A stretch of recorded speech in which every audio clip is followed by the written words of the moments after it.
Welcome to the You on the Camino de Santiago podcast, Season 4. This podcast is for and about people getting ready for their first ever pilgrimage on the Camino de Santiago in Spain, France, and Portugal. With your host, Camino guide and longtime pilgrim Nancy Reynolds of the Camino Experience.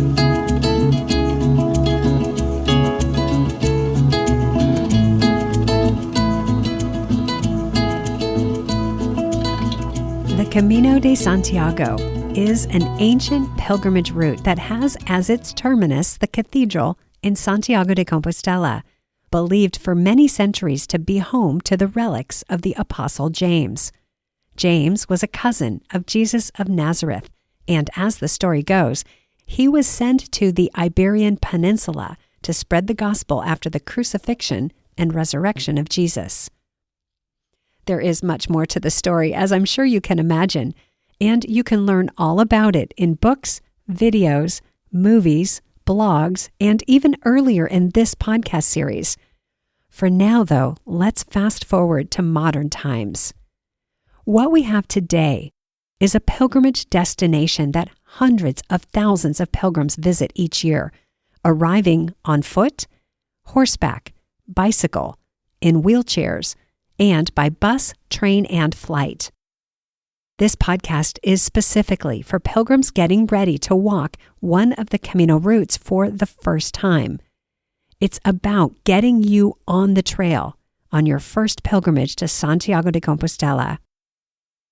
Hi, this is Nancy, podcast host and pilgrimage guide on the Camino Frances route.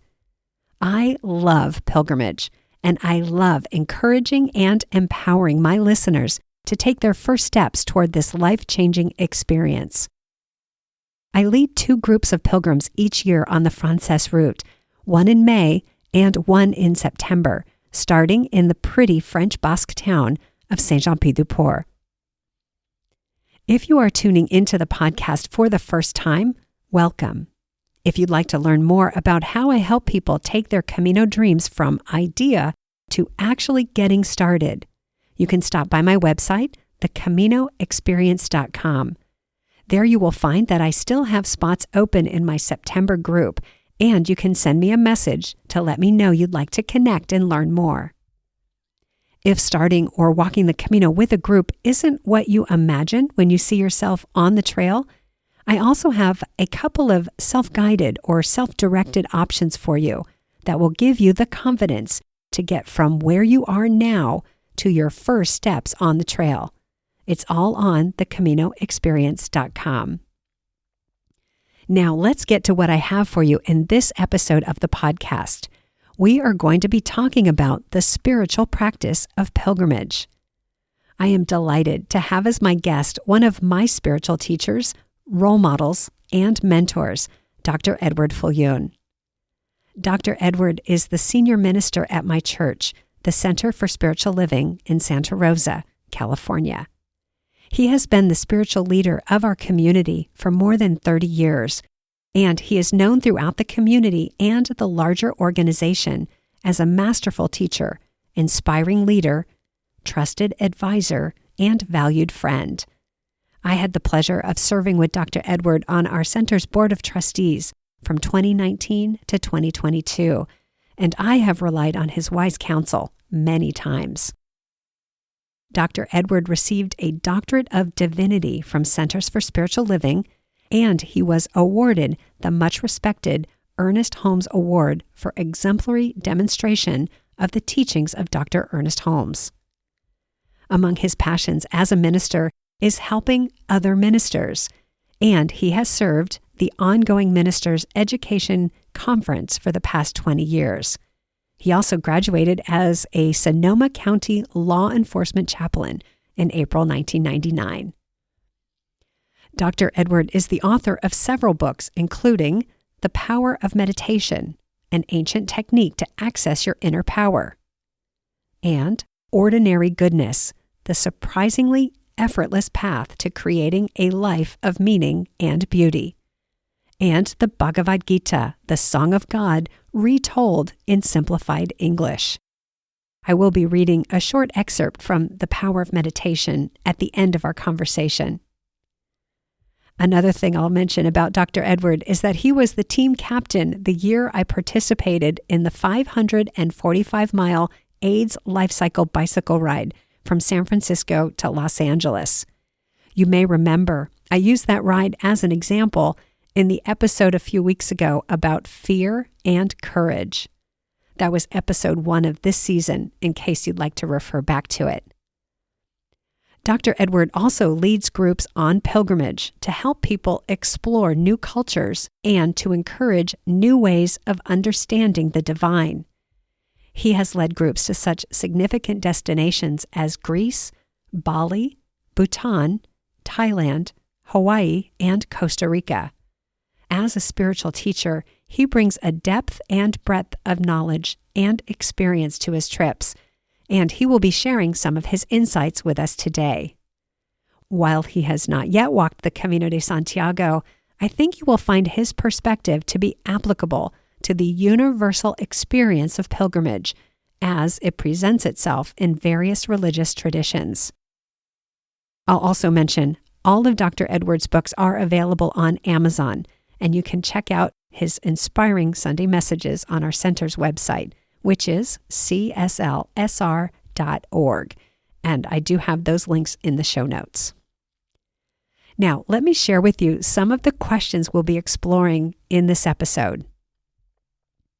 What calls us to go on a pilgrimage? What happens on pilgrimage? Really?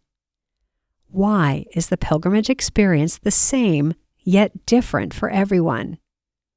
How do you prepare your heart and spirit for pilgrimage?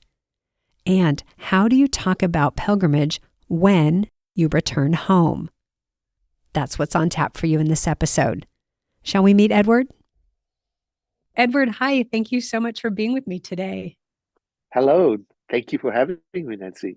This is exciting for me because I have had a couple members of clergy on the podcast in the past, but what is notably different about having you here versus having them here is that you have a vast amount of experience with pilgrimage, but none specifically on the Camino de Santiago. And those other two clergy that I had on the show have walked the Camino, and so had a very particular perspective and slant to their answers. So I am really excited to hear a non-Camino take on pilgrimage. Wonderful. Yes. I have not been on the Camino, and I'm fascinated by the idea of pilgrimage. And so I have, as you said, experience within my own spiritual community of doing pilgrimages in other areas of the world. Let's jump right in on that. Would you share with us a little bit, whatever you'd like to share about your pilgrimage experience? Yes, I think the awareness was born in me of the difference between going on a vacation compared to going on a pilgrimage. There's a vast difference. And I took a group of 50 Americans, I believe, to Greece right when September 11th happened. And I had done some research the year before with a company that was going to take me to a tour. And that was our intention, to go on a tour. And our expectation was to see cultural things. And then when I arrived in Greece with the 50 Americans, there was no infrastructure. The tour company didn't provide a guide. And I found myself propelled into this role of leading tourists around. And then September 11th happened. And I remember exactly where we were. We were on Patmos, and all of the TVs were showing the destruction happening. And so it shifted everything. Now this group of Americans became stranded in Greece. And I was catapulted into taking care of logistics and taking care of people. And at one point, a member on the tour said, I think that we should sit down and meet as a group in a circle and support each other and do some kind of spiritual practice, or at least meditate. And I went, oh, yes, that's what we ought to do. And then that practice of sitting together became the glue that helped us get through the difficult task of going home. And I never forgot that pivot. And so by the next time I started planning to go somewhere, I had shifted my entire intention to the spiritual aspect of being together. And every trip I did since then had the focus be on the spiritual practice as a group as we went together. And so I very quickly learned that getting clear on what my expectation is for the trip and my intention changes everything, sets the tone. And people have different expectations and intentions. Perhaps they want to have an experience that deepens their understanding of their lives, or they want to broaden their mindset, or they want to get a particular, then maybe they have a question in their heart about something that's weighing heavily on them. And they see the pilgrimage as an opportunity to get that addressed. So that's how I began to Greece. So that was just over 20 years ago. What an interesting introduction to leading pilgrimage, not just being on one yourself, but getting dropped into being a leader on a pilgrimage. Yeah. It was an amazing trial by fire, right? And what it did for me is really introduce me to the resilience and the connection to the local people, how important that is.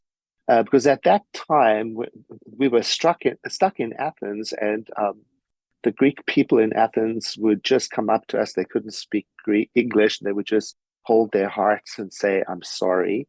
And they would bring their tables out onto the street and cook lunch and dinner for us. And we had these tremendous experiences of connection that transcended the ability to speak the language.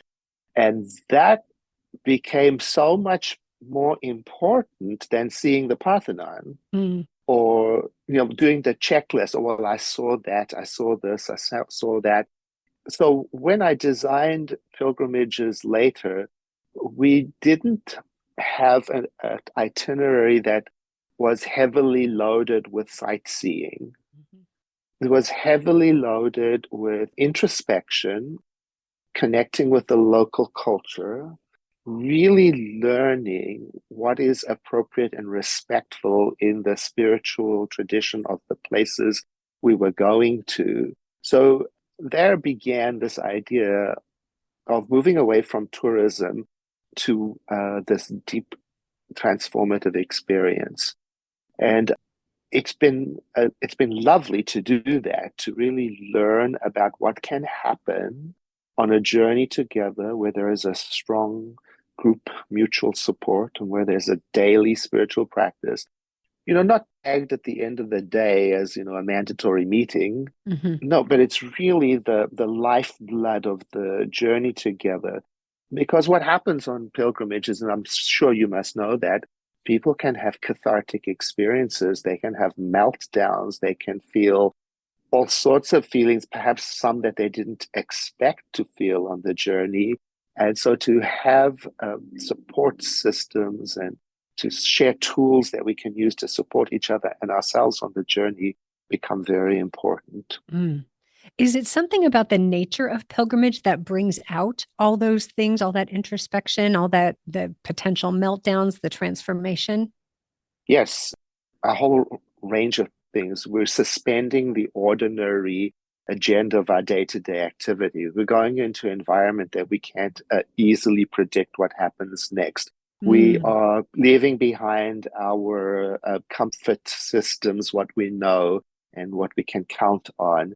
And all of these things added together with the fact that 7 days, 10 days, whatever amount of days, it puts us into a contemplative or self-reflective state that is amplified in comparison to what we're doing at home, where we may have multiple distractions, multiple duties, work, children, hobbies, etc., going to the gym. Now, when you're on a pilgrimage, it's like somebody turns the dial and the lens is focused on this transformative experience. So it's not the sort of thing you can even, and this is not meant to frighten anybody, you can't really prepare for it completely because there's an element of the unknown that rises up to meet you. And I do believe that it meets us at the point of our need.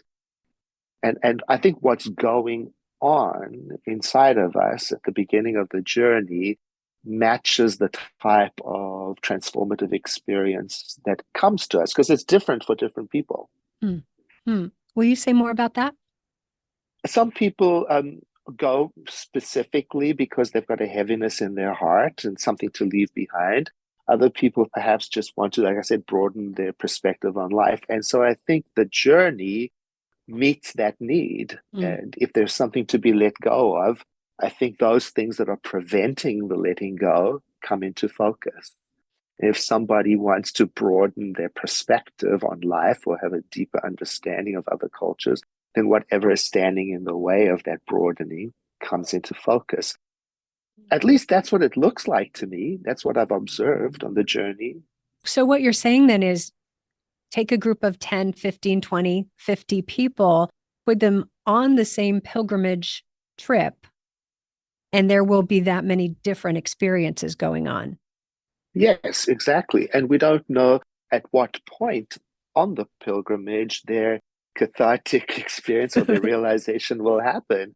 For some people, it's the day they land. Like they might land and set foot on the earth in India and suddenly have the, let's call it the energetic feeling of being where they're supposed to be in the world, and their mind and their hearts open. It could be Mm. right there. And some people, it could be walking through a market in Bali or Costa Rica where suddenly it all comes together. So having a structure on the pilgrimage, a group is a wonderful structure to have on the pilgrimage, can help us have our experiences at the different times. Now, the Camino, you might be doing it as a group or alone, so it's a different way of doing it. But still, a person, even on their own, can take with them something. I like to call it like a traveling altar. Mm.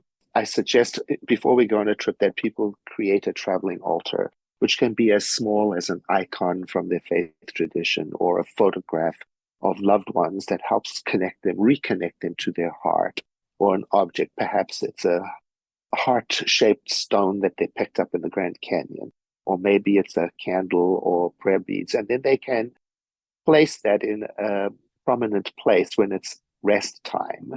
And it has a powerful way of reconnecting us both to the intention of the pilgrimage and also to what's alive and vibrant in our hearts.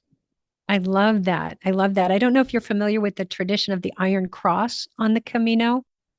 No, tell me about that. It's been around for centuries. It's a old Roman symbol, I believe, and I'm going to have to check my history. Usually I have my friend Bibi Barami nearby to answer these questions, but it's a point on the Camino where people have been traveling past and through for hundreds of years.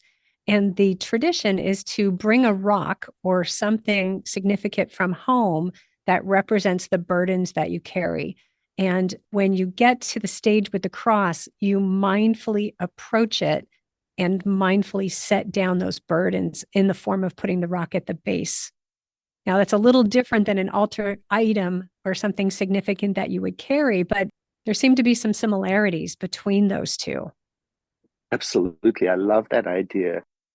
You're reminding me of how important ritual is to us and how we can act out our releasing or opening up or whatever it is through symbolic practices.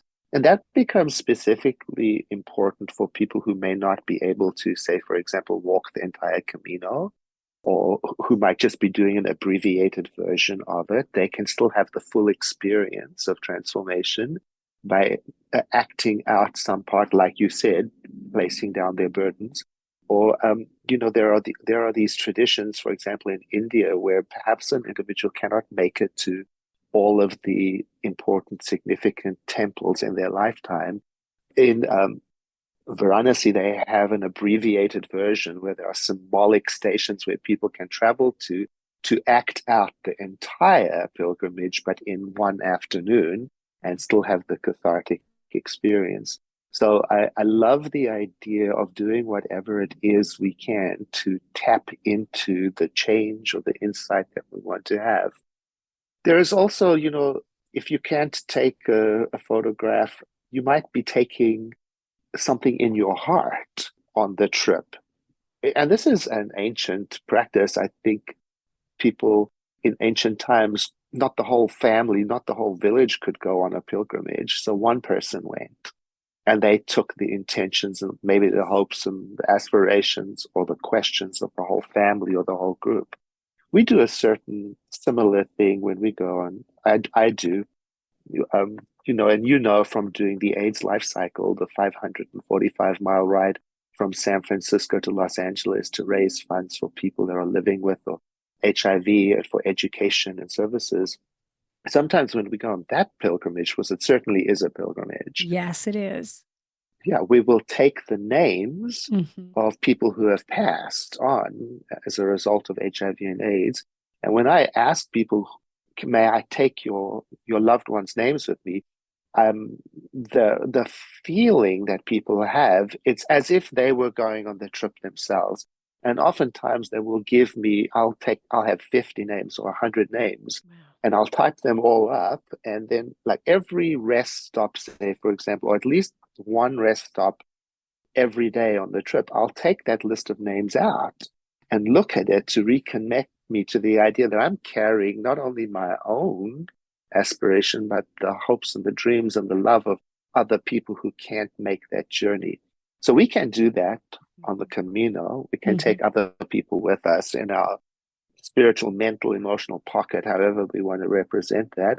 Or even if we're going, say, for example, or take people to Thailand, and we go there with the specific intention to experience the religious tradition or the spiritual tradition, is a better way of saying it, of the Thai Buddhism. And when we get to Doi Sutep, the beautiful temple on the top of the hill, and we preambulate around the stupa, we are taking other people's hearts with us.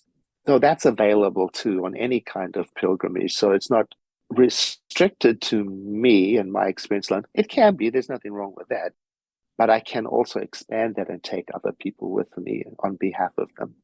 You know, you hit on something that is so common for people walking the Camino, people walking to heal from very deep losses. Maybe someone has Yeah, lost their spouse of 50 years or a child, an adult child, a child, yeah, someone who has lost family members to cancer or car accidents or addiction, and they take them with them. And it's sort of a duo thing to honor their lives, but also for the person to heal from the loss. right. Yeah. And I know for myself, after my father passed, I first thing I did was go walk on the Camino and take the grief and the loss, but also to honor him because my dad was such an avid traveler. And darn it, if he had known about this thing, he would have been out there doing it. Mm, Yeah. yeah.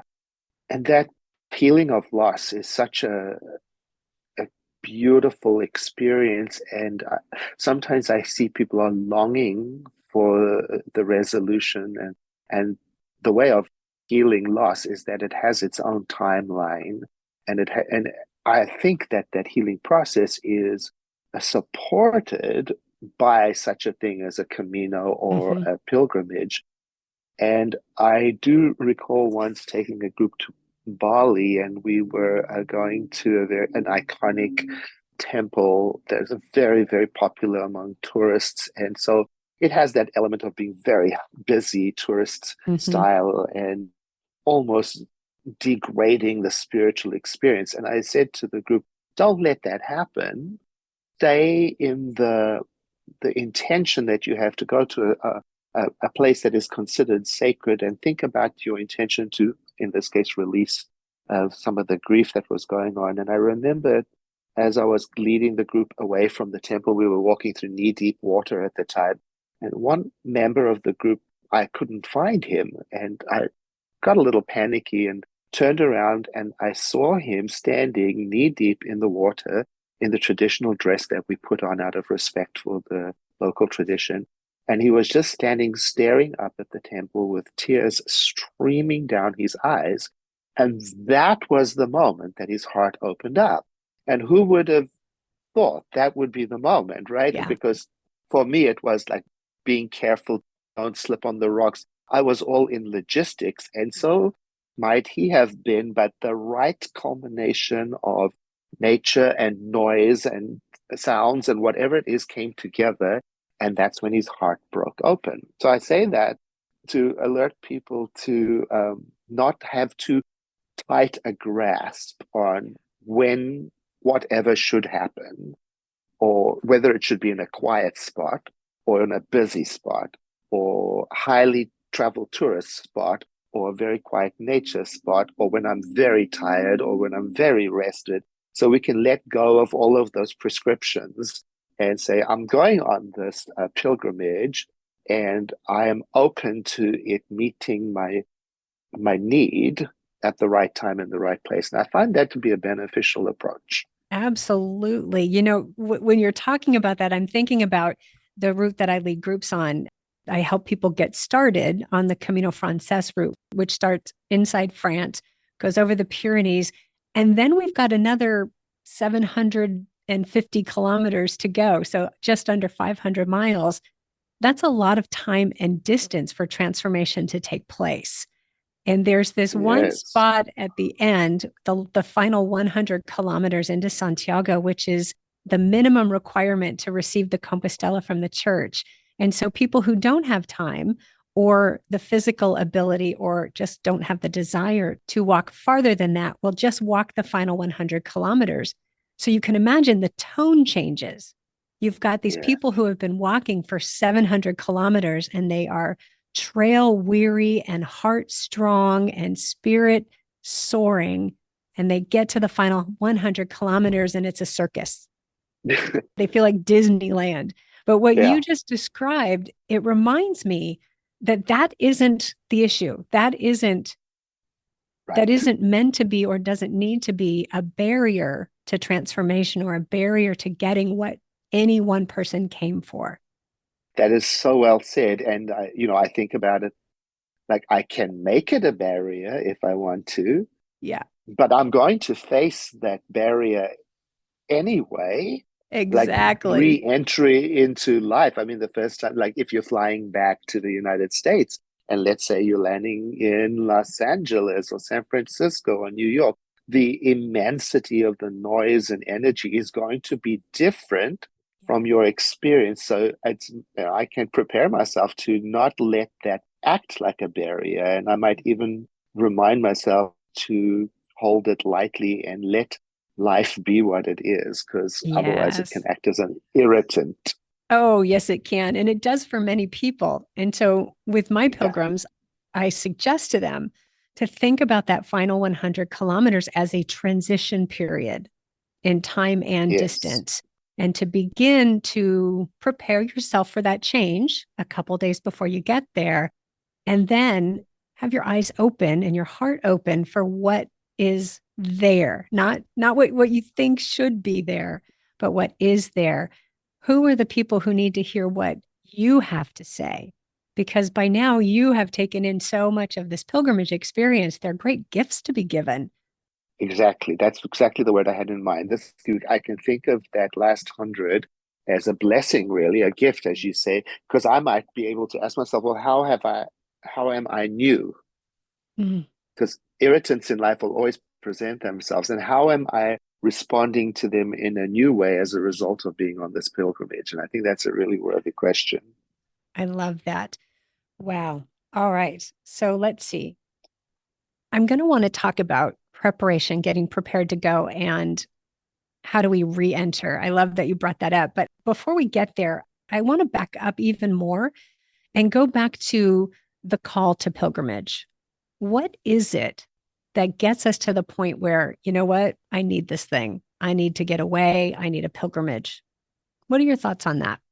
I'll share some common ways, because of course, there are as many ways as there are human beings. But for some people, it might be a result of having a question in their heart, or a healing that they want to take place, or an insight.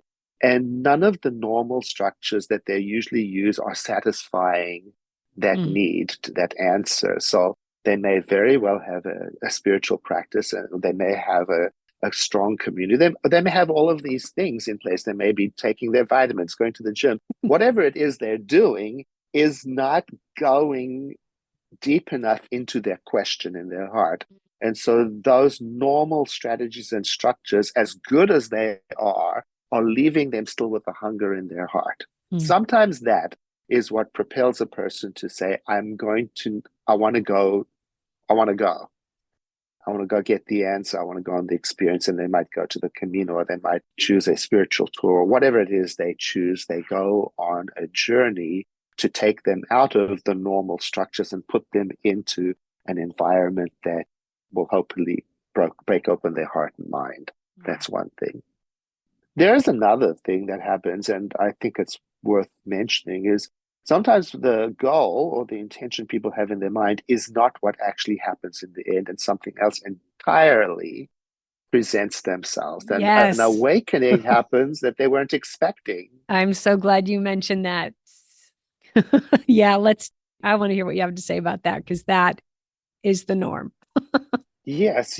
And sometimes the way that is served up to us is through observing the experience of the people, other pilgrims on the journey. And I think of it like as a resonance on the journey. And we can't really, because we are communal beings, I think we are empathetic, whether we know it or not, you know. And let's say there is a vibration of being a pilgrim on a transformative journey. And there you are on the path that it's happening. You can't escape from it. And so I think it works its way into us, and we feel it. And especially if people are going through deep transformations and their sadness is being expressed or released or opened up, it's very difficult to be in that environment and not be touched by it. So a person might even discover on a pilgrimage that they are releasing a tremendous amount of sadness that they were not aware that they had.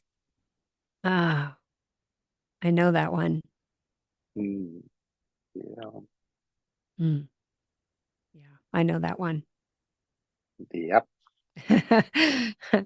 Yeah, I think what happens on the Camino, we slow down to the pace of walking, and things can catch up with us then. Our hearts, our Yeah. minds, our spirits. We can connect to that in a deeper way. And I think when and because we all have different speeds, our normal speed is different for every person. Some people's minds are fast, some people are slow, some people are introverts, some people are extroverts, etc., and some are right in the middle. All of us can still learn to slow down, Mm. and then that becomes a tool that, learned on the pilgrimage, I can now bring into play at home when I'm reintegrating. Now, for some people, slow down looks one way and it looks a different way for another person. So there's no one size fits all. There is a feeling tone to it, the slow down speed, that once we touch it, we know it. And then it becomes reproducible. And, it might be like on a walk. It might be in nature that you touch that, or it might be sitting absolutely still, wherever it is. When you get home and life is happening again, just like the walking experience of the pilgrimage infiltrates us and gives us our catharsis, so does the fast pace of being at home in our normal circumstance have the opportunity to infiltrate us. So we want to track the memory of that slowed down space and reproduce it so that the pilgrimage doesn't end on day X. Right. And it doesn't end at location X on the map. Mm-hmm. But the pilgrimage then becomes a way of life, a journey on. And I extend the experience into my ordinary life. Perfect. Many people say that the Camino begins when you reach Santiago de Compostela. That's when it begins. That's right. I can understand that. For some, that's the destination. One author who I've read, Alexander Shea, says that's the turnaround point. That's when you turn around and go to what's next. And in the medieval tradition, when we didn't have trains, planes, and automobiles, people in Europe would walk out their front door. They would walk to Santiago, and then they'd have to turn around and walk back. So seriously, it begins when you turn around. Yeah, it's a beautiful metaphor. I never thought of that. Yeah, you had to get home. Yeah. And we didn't have Ryanair and EasyJet. right, all the choices that we have now. I also think that every journey I've been on, incrementally, I could say that I've been changed. Mm, And I think that that's now I have more of a adventurous, open attitude to going on a journey. I often go with the question, I wonder what wants to be known in me. mm, mm. I wonder what's going to present itself. I'm open to that. So I'm holding my intentions and expectations even a little more lightly. I don't mind going with an intention, but I've been surprised so many times on the journey that I feel I'm more interested in the surprise than I am in Mm, what I think I need. mm. I love that. So let's talk a little bit about how to prepare for your departure onto a pilgrimage. You've made the decision, you've booked some flights, you've got your plans laid out. What practices or preparations can a first-time pilgrim make before they head over to the Camino as an example, but any pilgrimage? Well, I'm thinking about again the AIDS life cycle, how a first time rider will prepare by months in advance, up to 6 or 8 months in advance, starting slowly Mm, and then incrementally increasing it so that they develop their capacity to ride. Now, I think that's a very good bit of advice for something physical. Maybe a pilgrim walks a little bit more, but there's the internal part of it as well. I think that going from let's say, a busy professional life, or maybe you're a teacher or a nurse or something that is highly active, both physically and mentally, to suddenly be dropped into a massive amount of introspection mm, can be disorienting. So I would say, starting however months in advance, carving out time to be with myself. And for some people who haven't spent a lot of time in introspection, 5 minutes can seem like a very long time, mhm. but it's a really good place to start. So I advise people to sit and give themselves no instructions or have no expectation other than to put a timer on and to sit still for 5 minutes and see what is that like? Mm, What comes to my awareness? And then maybe if you're inclined to write notes like in a journal, that's good. I've also noticed that for some people, sitting still is not the best way for them to prepare solitude practices. It's better for them to go for a walk around the park, mhm. around the lake in the park. So whatever it is you can do that interrupts your normal activities and grants to you a mini experience of in your imagination, what it might be like on a pilgrimage, to do that and then to increase that gently so that you already have a relationship with solitude so that you don't drop yourself into it. Having said that, we know again there's no one size fits all. Some people don't have the ability or the time or the schedule that will allow them the luxury of preparing that way, and they do literally find themselves dropped into Mhm. the pilgrimage. And so I would say that works too. There, if you're a perfectionist like I am, then I over prepare everything, and that's when I get surprised by life. So I'm learning to let everything be just the way that it is and just the way that it is not. And if you can prepare, do it. And if you cannot, still go. Yeah, and that brings us right to the moment of when you arrive at your starting point and you hit that moment of what was I thinking? Yeah. This was not my best idea ever. And there's that panic moment where people start to get the gravity and the enormity of what they have taken on. What would you say to someone at their starting point? They're about to take the first steps of whatever pilgrimage they're doing.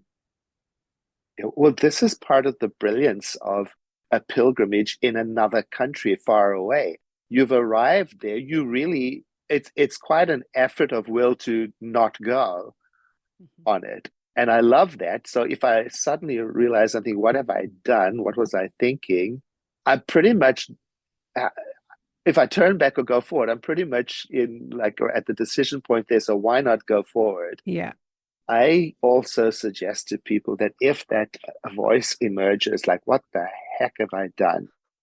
Instead of running with that voice in a panic mode, I try to take a breath and invite it to talk to me as Mm. if I were talking to a person that I love, or a younger version of me inside my own head, and say, tell me exactly what's going on. And I have that conversation. Because typically that voice of panic or fear has got a good intention. Mm. It wants probably to protect me. It wants to avoid pain. It maybe is the perfectionist part of me. And typically those voices that appear like that, they need to be granted the space to express themselves. Otherwise they get louder. Mm. Mm-hmm. So it doesn't work for me to just shut that down and muscle through it. I know another part of me may know I have to go anyway, or that Mm. I am going to go. But just having the compassion to turn to that part and say, tell me more. I'd like to know more about what it is. Now, the response of that voice is not uniform, the same for everybody. But typically for me, if I take the time to listen to what's going on inside of the voices in my head, they soften back, and they feel heard, you know. Mm. Mm. You know, that's a really big component of it. And it's one of the reasons why I love leading groups is because then there are other people who you've already met via Zoom before we get there. Yes. You kind of already know them.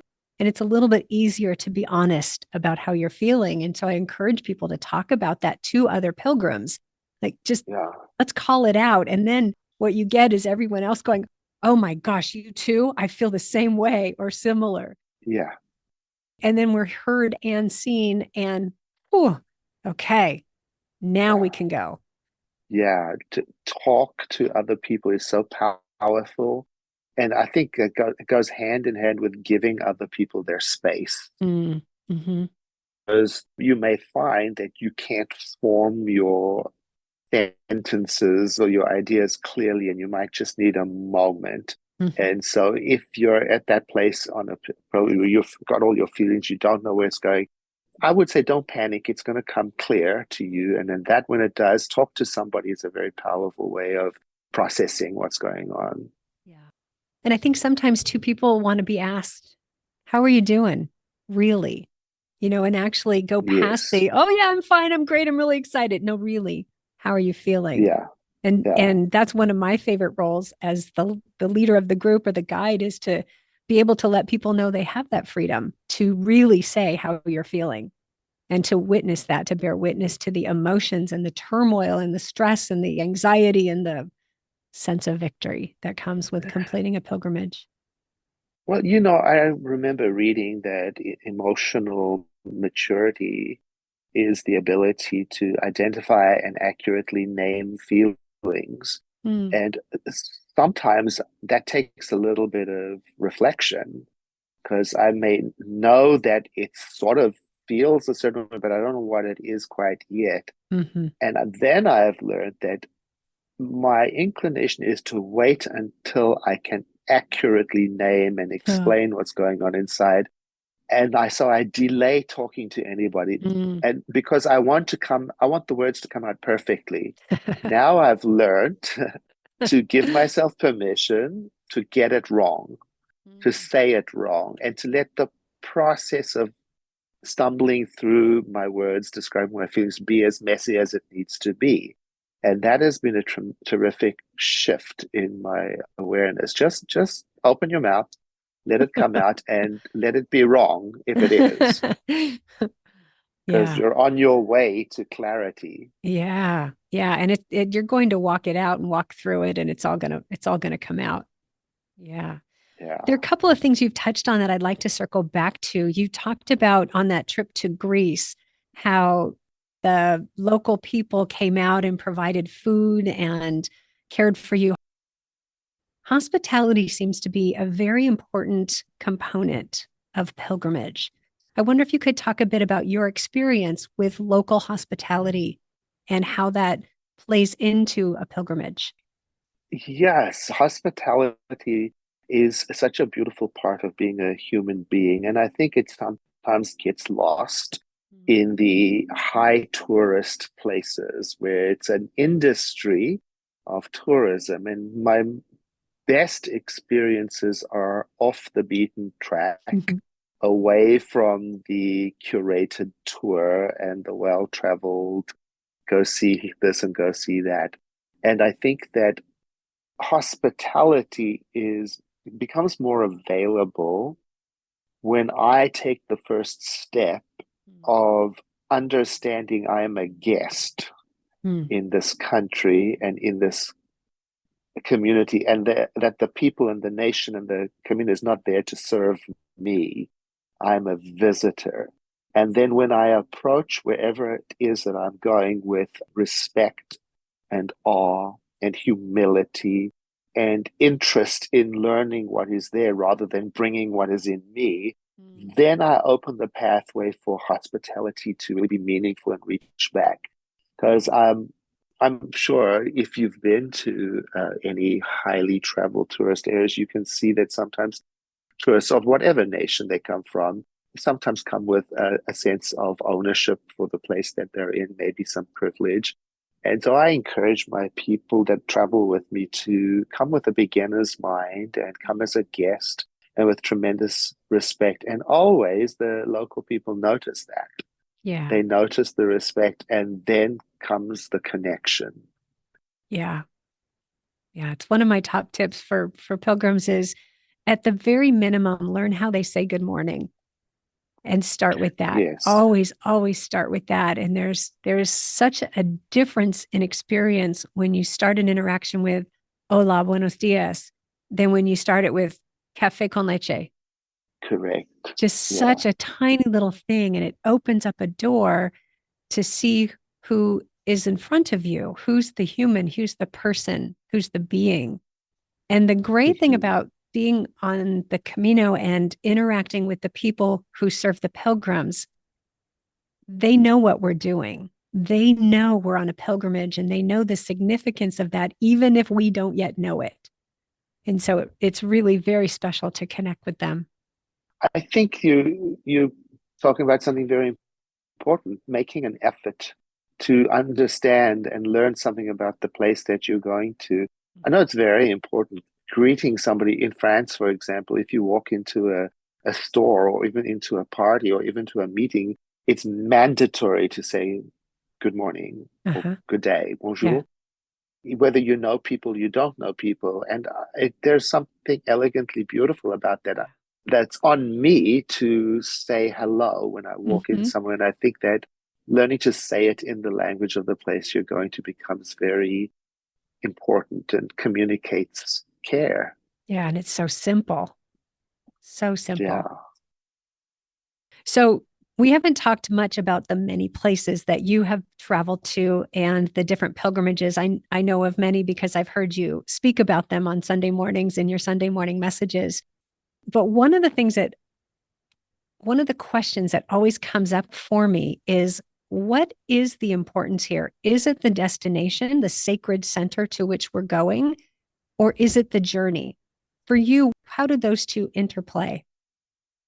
I think that each place that we go to has a history and a culture, and you can say an energy that is unique, that draws upon the history and the lives of the people there.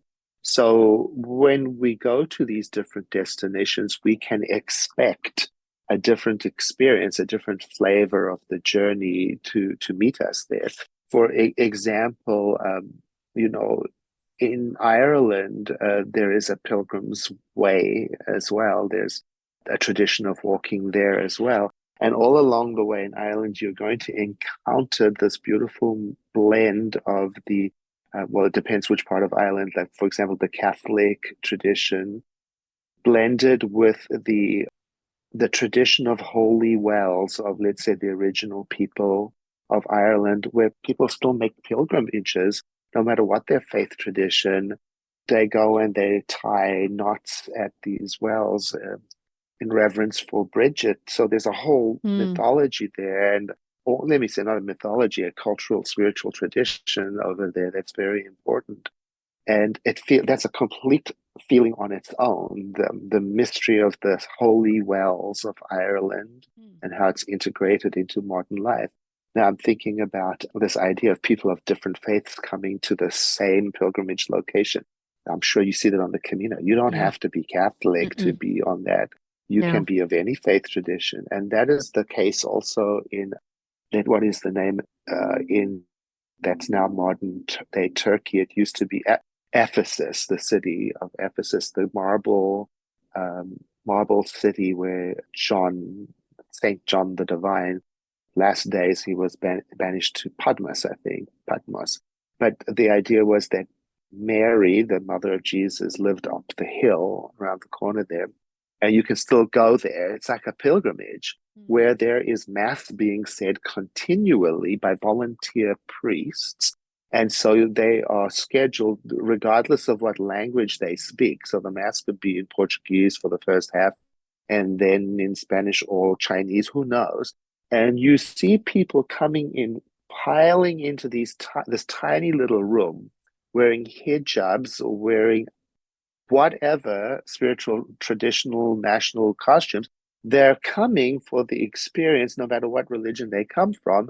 And after they sit for a while and pray, they walk out and they tie little bows on a fence to represent their hopes and their dreams and their aspirations or their prayers. And that is a unique and complete energetic experience of its own. Now, that's different again from Assisi, where we go there and we see this is the place where St. Francis was influenced by Clare, who, influenced him so much. And you can go to the field where that happened, where he had his ecstatic experiences with nature and the divine. And that feels completely different too. You're going to go to the cathedral that's dedicated to him, where his last resting place was. And that's so sumptuous and richly decorated. And it has a whole different experience too. So every one of these places, Bhutan, for example, just the journey getting there and the altitude being so high. So every one of these places is unique. And here's what is important, why I'm saying this. If I come with a preset mind about what I want to have and what I want to do, I might miss what's there. So if I arrive there and I can let myself be open to what's there, I can even talk to myself like I'm talking to another person, say, be open, or I invite you to be open, or welcome the experience, whatever language works. Self-talk is so valuable and important. I can talk to myself, and then I just move into it with more openness. And then what is there in the energy and the feeling and the culture has a better chance of coming to me. I've been on trips with people that have taken a good part of 4 or 5 days to put down their expectations. I mean, they might be hooked on, I need coffee with my morning, or I need milk, or I need half and half, and they're in Bali, for example. Yeah. And that can really trip them up, or whatever it is that is interfering with their creature comfort or the traditions from home or what they've come to expect or their difficulty with the lay, you name it. And it can become such an obstacle that it takes them 4 to 5 to 6 days before they become available to what's there. So I say to people, this place you're going to, tell yourself it's magical before you even go. Tell yourself it's deeply spiritually significant before you even go. Tell yourself there is something there for you and you don't yet know what it is. And try to go with that mindset, because you know that this intentional work is so important too. Intention is different from goals. If I go with a goal to have a good time, to see X amount of things, then I can check those things off. But an intention is like a vision. It's almost unattainable. It has space to surprise and be different. What you just described is why I'm so grateful that the route that I work on is 500 miles long, because sometimes it takes me that long to get to it, to get to what I came for. And people ask me all the time, you've already done it. Why do you keep going back? It's because that journey, that process has not ended yet. Yeah, I haven't reached the finish line. I love that. Yeah. So, what I want to wrap up with, Edward, is your thoughts on how do we talk about our pilgrimage once we get home? Because you've already touched on the reentry Ah, and what that individual process is and trying to slow down, trying to transition, trying to get through the big airport to get back to our daily lives. But we get home and people are like, so how was it? How was it? What'd you do? What'd you mhm. learn? What'd you, tell me everything. How do we talk about pilgrimage when we get home Yes. to people who didn't go with us? Okay. With great care, I suggest that you might want to carve out some time to not talk about it right away, to nurture it and let it, it's like when you open a good bottle of wine, you don't drink it right away, you let it settle for a moment. And when the bread comes out of the oven, it's got to rest before you dive in. Well, in my case, I eat it right away. But you know what I mean. The idea is there's this moment between the pilgrimage and life that's a very rich moment, an incubation or Mm, settling. And it reminds me of that phrase in the Bible about praying in secret. It's not to be secretive, hmm it's to nurture and hold the holiness of what's happened for you and to hold it in a place that it doesn't become adulterated with commonality, like mm, hmm because there's this lovely good naturedness that we have with each other. We're like, hey, how was that for you? But it's sort of more of a social convention than it hmm is really a deep connection. So I would say I might even prepare myself with some elevator talking points. Hmm. What does that mean? Well, that's the elevator is like when you get in the elevator and somebody says, what do you do for a living? Or what does your spiritual tradition believe? So you need 5 points that you can share easily with them because the elevator journey is very short. Yes. So I would prepare myself with a few things to say it was very difficult or I had a good time or whatever it is. And I wouldn't like to dive into the deep transformational experience because I'm not ready yet. hmm I remember my grandmother would say, "How are you?" And she would say, "I'm fine, thank you." And I'd say, "Oh, Grandma, you're not fine. How are you really?"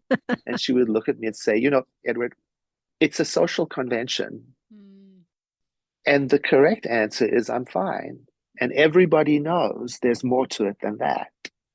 And I learned such a lot from that. And I thought, I can be at peace with people giving me, it's the first surface level of social connection. There's nothing wrong with that. Mm. It's quite lovely and connecting. But the gem in my heart from the experience of the pilgrimage, it might take me a moment to understand it, to articulate it, to communicate it. And it's okay if I'm not ready right away to do that. Mm. Yeah, I love that. That's just golden to give that permission that you don't have to go give a book report the moment you get to class and you don't have Right. to tell everybody everything. You actually can choose who you tell what to. Correct. Yeah, really, really important. Yeah. Edward, anything else you'd like to add to the conversation? Oh, no, thank you so much for inviting me. Now I'm all excited and stimulated to get out into the world and travel and discover and experience again. Oh, good, good. Before we wrap up, I want to mention this book that I picked up that was actually written by you, The Power of Meditation. And I was Ah, thumbing through my copy today in preparation to talk with you as I wanted to see what gems I could find to share with people as I highly recommend this book. But there was something that I found, let's see here, that it just reminded me of pilgrimage. And you're referring to meditation and you say what method you use to get there seems less important than that you go on the journey. To think that there is only one way to meditate, I'll fill in one way to go on pilgrimage, is not accurate. And it isn't all mental. It is an integration of thoughts, feeling, sensation, body, mind, and movement. And for yes. me, that just bridged that right there. Meditation, pilgrimage, interchangeable, but very different and unique and special practices. Yes, and that's so important. It links back to there's no one size fits all. Mm-hmm. And I shouldn't and ought not to compare my experience on a pilgrimage with what other people are going through. Perfect. And that's such a love. I'm so glad you read that. You reminded me of that. Thank you. Mm-hmm. Yeah, is really, really stuck out when I looked at that. So I want to make sure I mention The Power of Meditation. That is available Amazon, I would imagine. Where should someone go to Yes. pick up their copy of The Power of Meditation? Yeah, primarily on Amazon at the moment. That's a good place to go. Okay, very good. And I know I mentioned in the introduction at the beginning of this episode your other books that are out there. I'm obviously a fan. You've been a tremendous teacher to me and a role model and an unwitting mentor in many, many cases. So it's just been a pleasure for me to have you on the show. Thanks, Edward. And likewise, thank you so much, Nancy. All right. Bye-bye.